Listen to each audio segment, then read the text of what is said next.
Says it has now busted a South American crime ring that carried out heists for months to a tune of more than $1 million. And some locations that were targeted are right here in the Central Valley.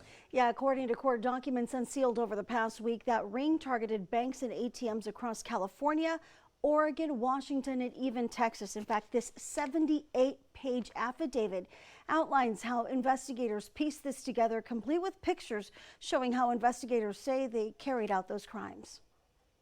This recently unsealed affidavit says a crew of at least 10 people from Chile, Peru, and Venezuela, identified as the South American Theft Crew, or SATC, carried out heists relying on a combination of underground car rentals, Airbnbs, power tools, and dark-colored spray paint to steal over $1 million. The FBI says it didn't learn about the SATC until June, when the crew tried to break into an ATM in Merced, but it later linked it to other cases carried out in a similar fashion: forced entry, COVID-style masks, construction vests, and equipment including signal jammers and blowtorches.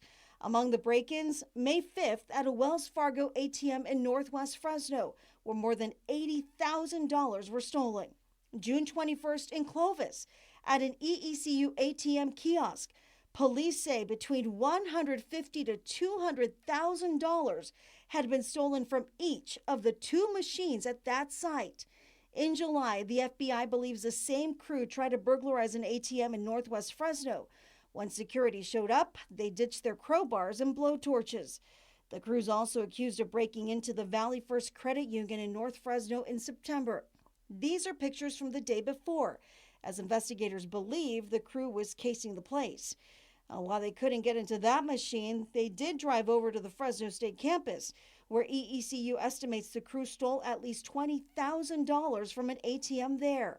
According to the affidavit, this woman, named Maite Celis, would rent Airbnbs in Bakersfield, Tulare, Turlock, and near the California-Oregon border.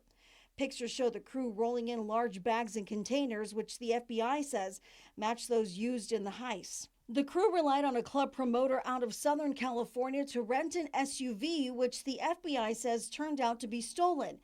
But it had an Apple AirTag, which helped trace the crew's moves. Oftentimes, crew members would split up, some to distract workers while another cased the place for cameras, which it would later spray paint black to avoid detection. An informant told investigators the ringleader of the crew is this man, Alex Moyano Morales, who has a handful of aliases, including Gordito. So far, he's escaped capture. He already had a warrant for his arrest out of Glendale. But they say he didn't shy from the attention, posting this picture holding stacks of money to his social media earlier in the year. It's worth noting that most of the crew members were arrested in the Seattle area after the FBI tracked down Celis's Airbnb records and the AirTag's location. Celis and the man believed to be her partner were arrested at another location. Turns out she was 40 weeks pregnant at the time, but has since given birth in custody.